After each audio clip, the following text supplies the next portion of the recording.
I know I said a lot of divisive shit here tonight, so before I get out of here, I want to... Let's bring the room together. It's a very divisive time.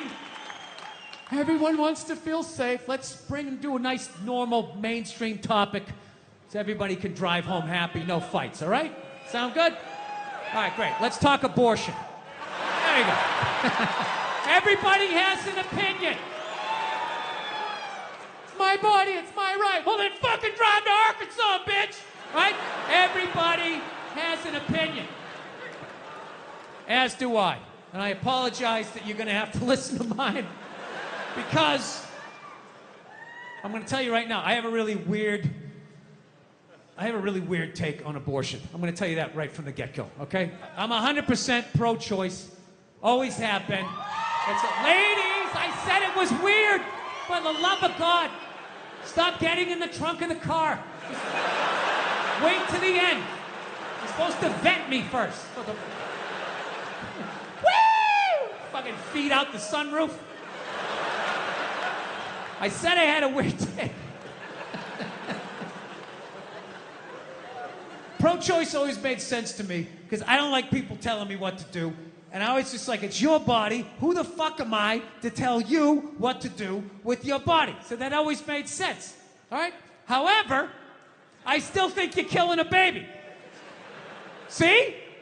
That's where it gets weird.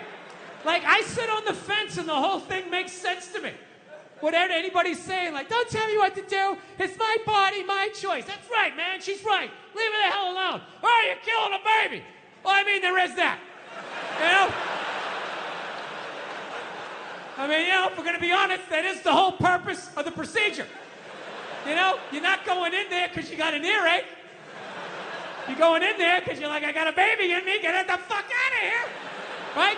You walk in with a baby, you come out without one. What happened to the baby, right? Something fucking happened. So, pro-choice people are like, well, it's not a life yet. It's not a baby yet. If you do, I don't know what they say, before you do it the first Thursday or the last Tuesday and you spin around one time, they dance between the raindrops.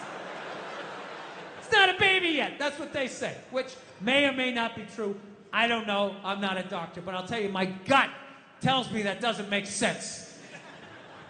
It's not a baby yet. That would be like if I was making a cake and I poured some batter in a pan and I put it in the oven, and then 5 minutes later you came by and you grabbed the pan, you threw it across the floor, and I went, what the fuck, you just ruined my birthday cake? And then you were like, well, that wasn't a cake yet. It's like, well, it would have been.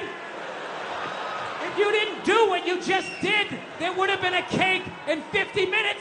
Something happened to that cake, you cake murdering son of a bitch. Right?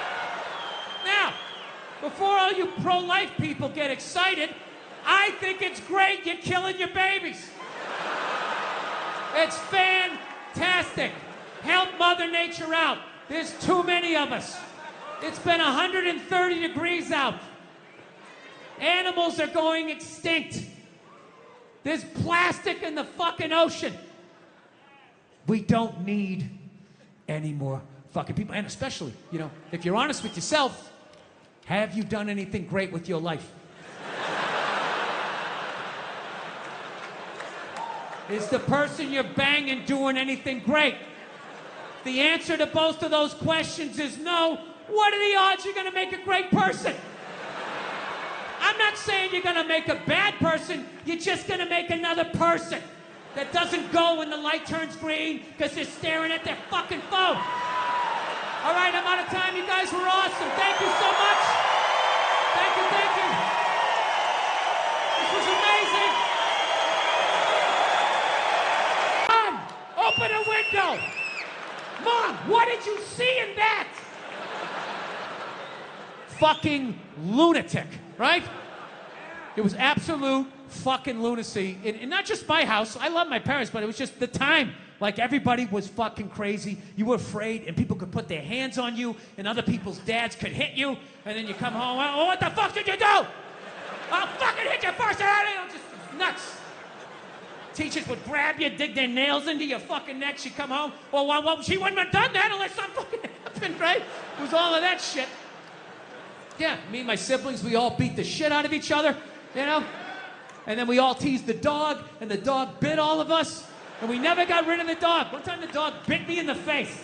I was fucking with it. It was eating it. I was like, and it just latched onto my face. I was like that. My dad had to stitch me up and everything. We still didn't get rid of the dog, you know? Ah, he's a good dog. He had a moment. Jesus Christ. Well, Jesus Christ, you shouldn't have put your goddamn face down there near the fucking dog's face, right? Yeah. So that's all it was. It was weird. We were like the Brady Bunch meets Lord of the Flies. Like on paper, it was great. It was a station wagon full of fucking, you know, Norman Rockwell. We went to church. We got Dunkin' Donuts. Yeah, that was about the fucking, yeah. So, I don't know. So anyway, we all ended up, yeah, my dad was one of these people, like, he said whatever the fuck was on his mind. You know what I mean? Yeah, you know, like that haircut women get when they get to a certain age? They got a couple of kids, they just get it cut a little shorter because they don't want to deal with it. They put that little Hillary Clinton flip in it or something, right? They get it all shaved up the fucking back. First time you bend them over, you feel like you're fucking your friend Eric, right? You know? But you love your wife, so you lie and you tell him, oh, looks good. Looks great. I always wanted to fuck Geraldine Ferraro. Oh my God, it's amazing. My dad didn't care. I remember we picked my mother up, she got in the car, he just goes, oh Christ, it looks like shit!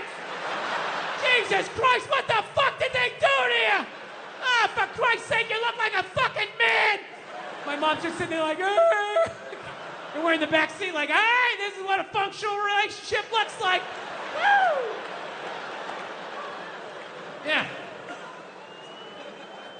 So, because of all that, we all ended up getting like physical ailments from being in the fight or flight mode our whole lives. Everything. Gym teachers were scary, collecting on your paper. Everybody was scary, fucking everything. Dude, I remember one time my dad told a priest he didn't deserve to wear the collar. I don't know how it happened. They were discussing the altar boy schedule. And I don't know, he wanted to put me on a different mask, and my dad started getting his leg on. I'll tell you, I'm wearing a fucking collar. The guy's jaw was on the ground. And then the best part, next week we go to mass. They haven't spoken in a week, and my dad just comes walking in like, hey, how you doing? What's going on? Like nothing happened. Yeah, so anyway, we all end up getting these physical ailments.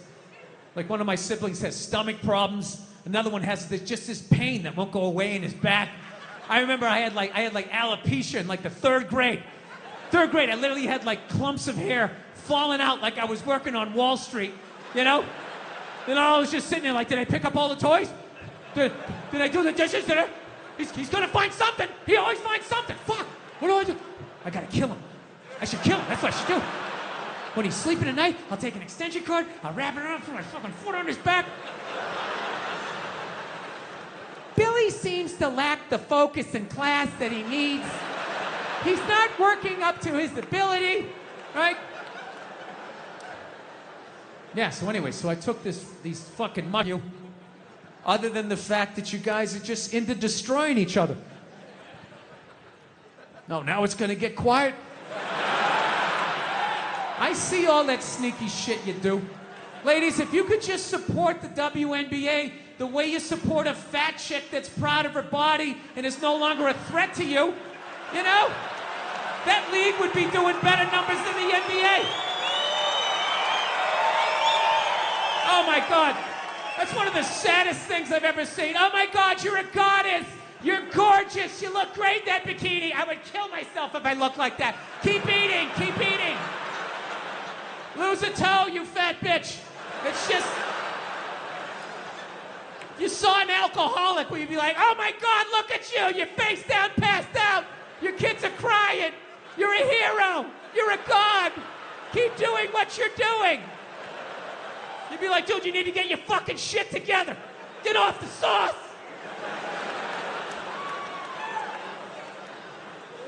I will say, that's one of the most genius things I've ever seen. How regular looking women somehow mind-fucked advertising to get beautiful women off of billboards. Yeah, just regular fucking who gives a shit looking women, right? I'm just being honest. Come on, we're outside, we're in the woods. We can be honest.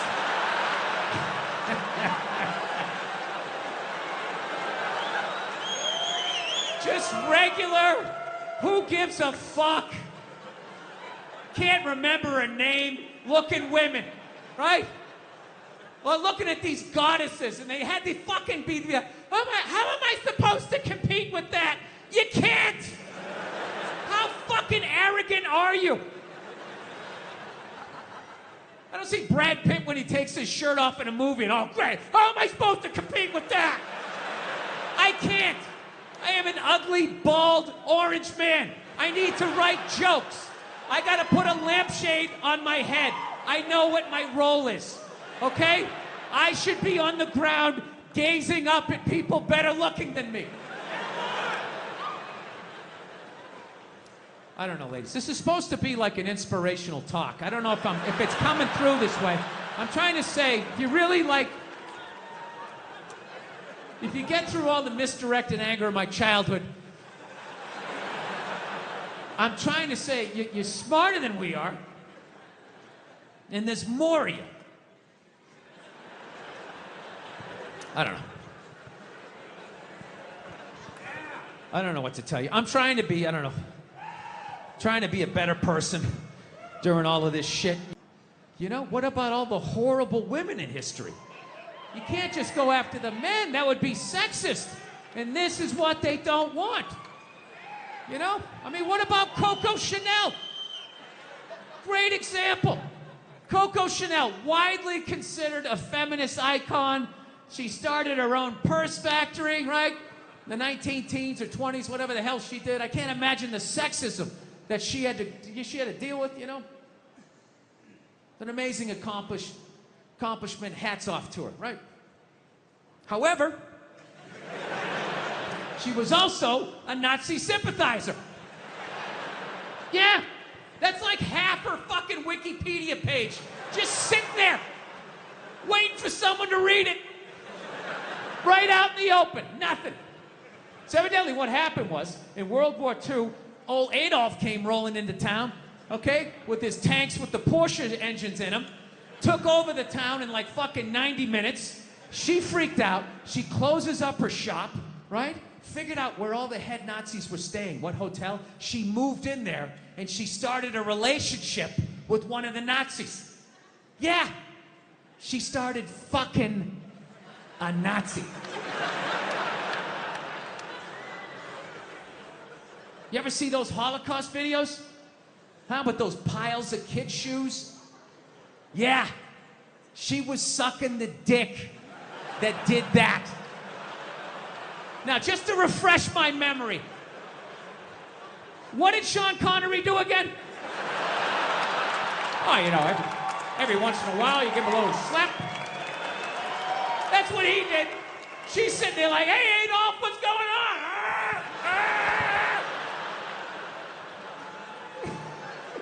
She so sold out her own country, she had to flee it at the end of the war. And I have no idea how many dicks she had to suck to get back in it. But I'll tell you, despite all of that, I still don't judge her. I don't. Because I've never been in that situation. You know, I've never been in a country where all of a sudden the most powerful army the world has ever seen comes in and takes it over in a couple hours. She must have been terrified, right? And she's a woman. You know, she's into fashion. They show up with those Hugo Boss uniforms. You know,